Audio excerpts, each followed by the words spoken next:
Okay, today we're going to go ahead and look at evaluating a definite integral, but a function that we don't see a lot of, that absolute value.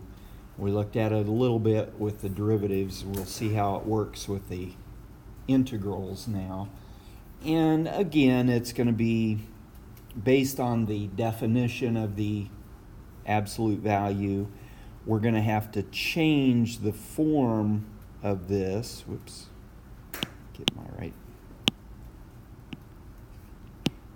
So we don't have that absolute value symbol inside the function. We have no shortcut property of evaluating that like we do if it's just a linear or quadratic.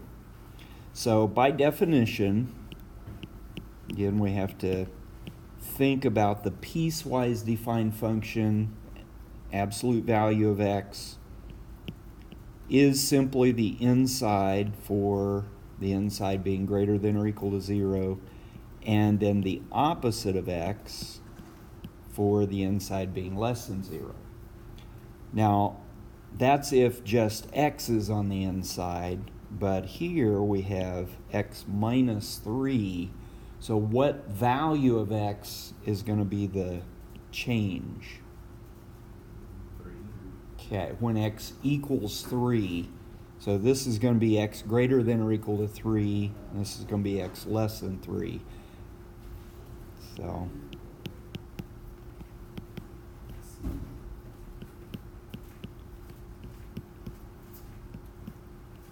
okay, the inside of x minus 3 if x is greater than or equal to 3, and the opposite of, now careful here, the inside, which would be the quantity x minus 3 for x being less than 3.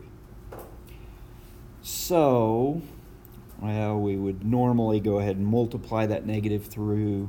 This part would look like, what, 3 minus x instead of, okay.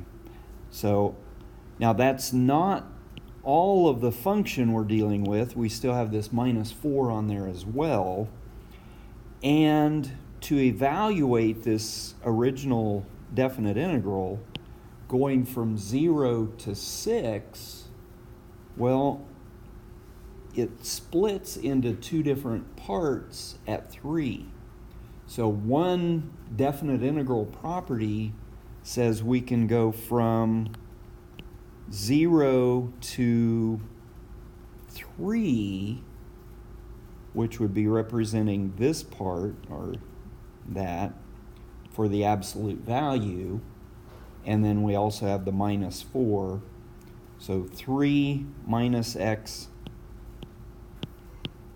minus 4 will be our first part. And then from, I guess we should say plus 3 to 6 for the second part. Now, definitely we can simplify algebraically a little bit there, combine like terms, but any questions on getting this changed into these two parts? Now, one question we may have is, when we set up this integral, can we put it to x equals 3? Well, theoretically, it can go up to 3, or it can be up to and including 3. The integration, the definite integral, is not going to make any difference whether it includes the 3 or not. So yeah, we can set up this first one from 0 to 3. That's just the way the integrals, definite integrals, work, which in a lot of cases is a good thing. We don't have to worry about that part of it. Okay? So, as we now go through the fundamental theorem, well, actually, first of all, simplify. 3 minus 4 would be -1. And then, whoops, not 0, but 3 to 6, we'd be integrating x minus 7. And, let's see, fundamental theorem, negative 1x minus x squared over 2. That's going to be evaluated from 0 to 3. And then x squared over 2 minus 7x evaluated from 3 to 6. And we just need to be very careful now as we work through this. So we'd have negative 3 minus 9/2, then minus the quantity, well, thankfully that one's 0. Plug 0 in for x, and all of that will be 0. Now, be very careful. 0 plugging into the antiderivative doesn't always mean we'll get a 0, but in this case, quick check, we can verify that that part is 0. Okay. Then plus, I'll plug the 6 in for x.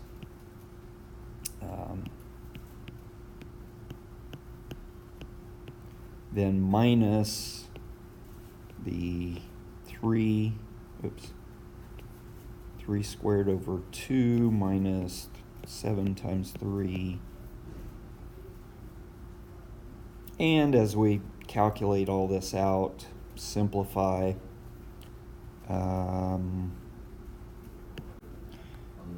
we'll take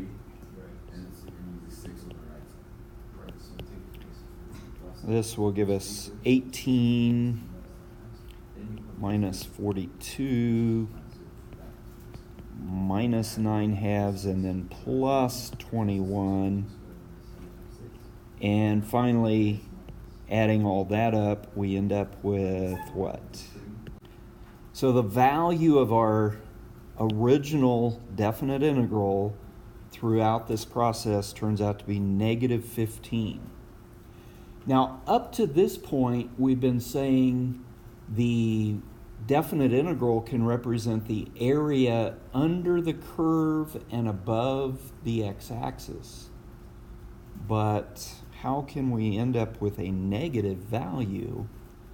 Well, this is a little different case, and this is very important how we represent the definite integral as an operation. The application of the definite integral, one of them is to find the area. But in this case, it's not the area under the curve and above the x-axis. Let's go ahead and graph this. We'll graph this function here, and I think you'll be able to see what area this is representing. As we graph this function, what type of graph do we get? Okay, the absolute value is V-shaped. And where is, I guess we can call it the vertex, where is the V come down to? Okay, when x is 3, we get y equals negative 4.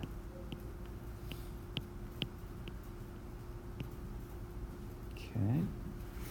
Now, we're going from 0 to 6 on the definite integral. So let's go ahead and fill in from 0 to 6 to see what the rest of the graph will look like. When x is 0, what y value do we get? Okay, negative 1. And when x is 6,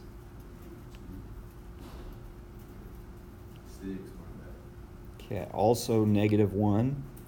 So the graph we're looking at, of course it would come this way.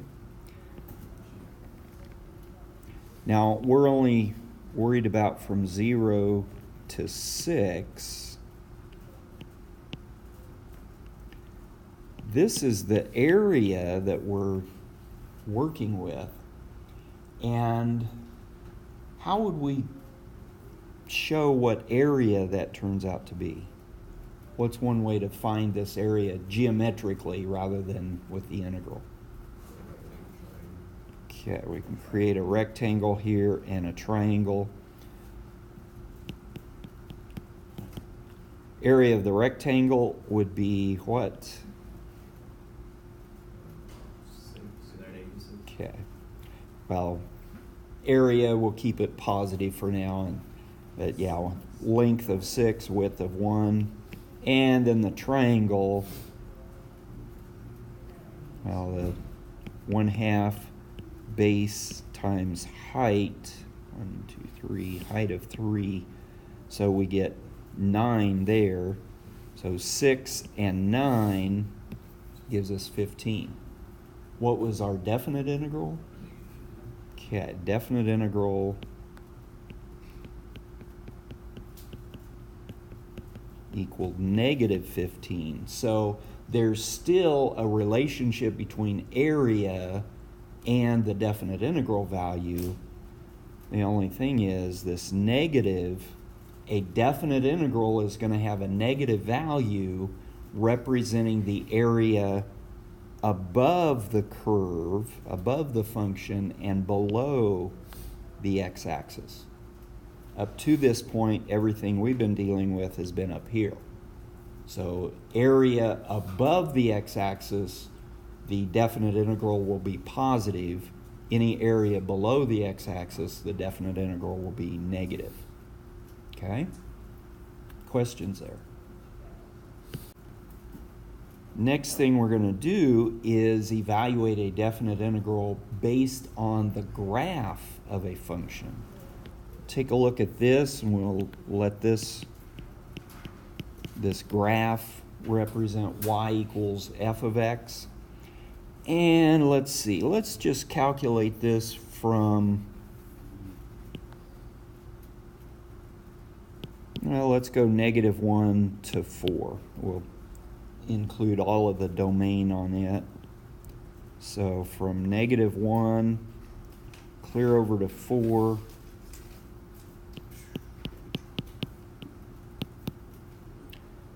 Now, we're going to have to break this into several parts.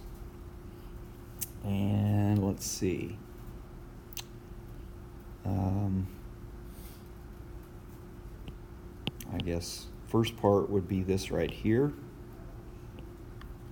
A1, well, let's just kind of go through. And we'd have this part, and then this part. Now, 4 parts, which actually, as we look at the graph, we'll be breaking it into more than just those 4 parts. But yeah, oops, that was more than I wanted to erase. What would the area A1 be represented as?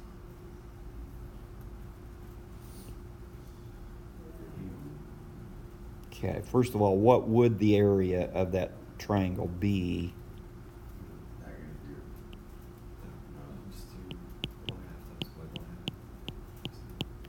Okay, base times height, and then times the 1/2. So, and then because it's below the x-axis, the definite integral part, I guess we could say from -1 to 0, the definite integral would be -1/2. Then, well, from 0 to 2, well, we've got a little tricky thing over here. How about from 0 to 1? What could we say there? Okay, that'll be +1/2. From 1 to 2, okay, that's just a square. Length times width would be 1. And then, now this is where it gets slightly tricky. What about this last triangle? The height definitely is 1. What's the base? Okay, base will be 1/2 on that. because we're looking at this linear function, the slope of it is, we go down 2 and over 1, so the slope is -2, but we're only going down 1, so we'd have to say over 1/2. Okay, so 1/2 times the base times the height, the area of that triangle would be 1/4 actually. Okay. And then, well, this one, we'll probably want to stop here at 3. So 2.5 to 3, well, the area of that triangle, also 1/2. Its our area would be 1/4. Base is 1/2, so area would be 1/4. But it's below the x-axis, so definite integral part would be negative. Now, this one gets even trickier. What would the base of this one be?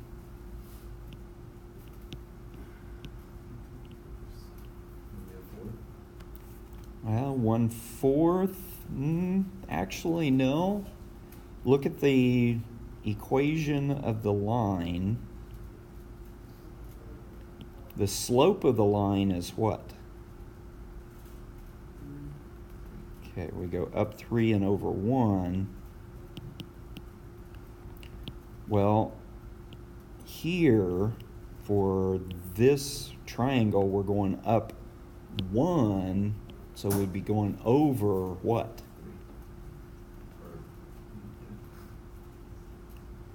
We go over 1/3.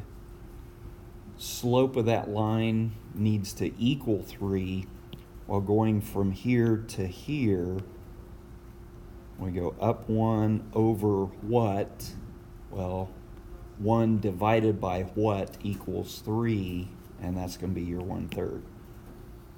Now, that's a little tricky, but we can figure that out based on that line. So, base of 1/3, height of 1, so the area of that triangle, 1/2 base times height would be 1/6. It also is under the x-axis, so the definite integral value would be negative. And then finally, this last triangle, well, this time our base will be what? 2/3. Okay, that'll be the 2/3, since we know this one's 1/3, left with 2/3. So the area of this last triangle, 1/2 base times height of what? 2. Okay, this time it would be 2.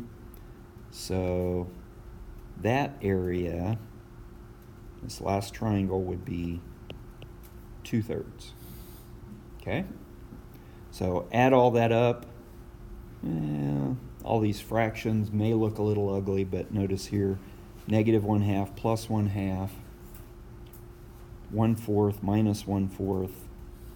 So we really have 1 2/3 minus 1/6, or 1 plus 4/6 minus 1/6.